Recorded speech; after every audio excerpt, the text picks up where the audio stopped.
নমস্কার বন্ধুরা, আমার চ্যানেলে স্বাগত।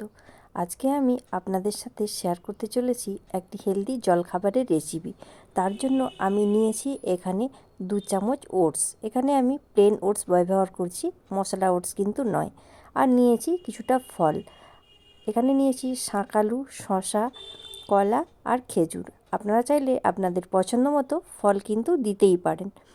এবার আমি একটা বোল নিয়েছি। এই বোলের মধ্যে আমি ভিজিয়ে রাখা ওটসটাকে দিয়ে দিলাম। আমি এখানে ওটসটা জল দিয়ে ভিজিয়ে রেখেছিলাম, আপনারা চাইলে কিন্তু দুধ দিয়েও ভিজিয়ে রাখতে পারেন। আমার যেহেতু একটু অ্যাসিডিটির প্রবলেম আছে, তাই আমি এখানে দুধ দিলাম না। তো ওটসটা আমি 30 মিনিট ভিজিয়ে রেখেছিলাম। তারপর এর মধ্যে কুচিয়ে রাখা ফলগুলো সব একে একে আমি দিয়ে দিচ্ছি।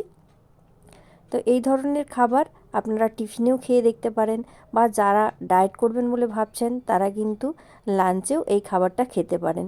বেশ অনেকক্ষণ পেট ভরা থাকে আর খুব ভালোও লাগে, শরীরের পক্ষেও ভীষণই ভালো এরকম খাবার। আবার অনেক সময় উপোস করলেও কিন্তু এই ধরনের খাবার খাওয়া যায়। তো সমস্ত কিছু ফল আমি একসাথে দিয়ে ভালো করে মিশিয়ে নেব।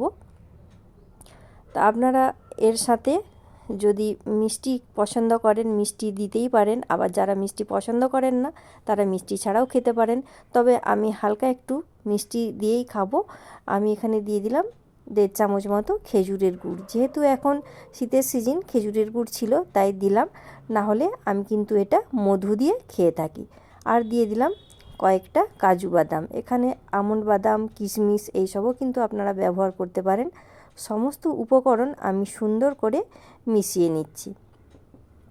আমি সাধারণত উপোস করলেও এই রকম ধরনের খাবার খেয়ে থাকি, তো তাই ভাবলাম আজকে এই খাবারটার রেসিপি আপনাদের সাথে আমি শেয়ার করি। যদি আপনাদের কারুর উপকারে লাগে তো আপনারা অবশ্যই কিন্তু বাড়িতে একবার ট্রাই করে দেখবেন। কেমন লাগে সেটাও কিন্তু কমেন্ট করে আমাকে জানাবেন।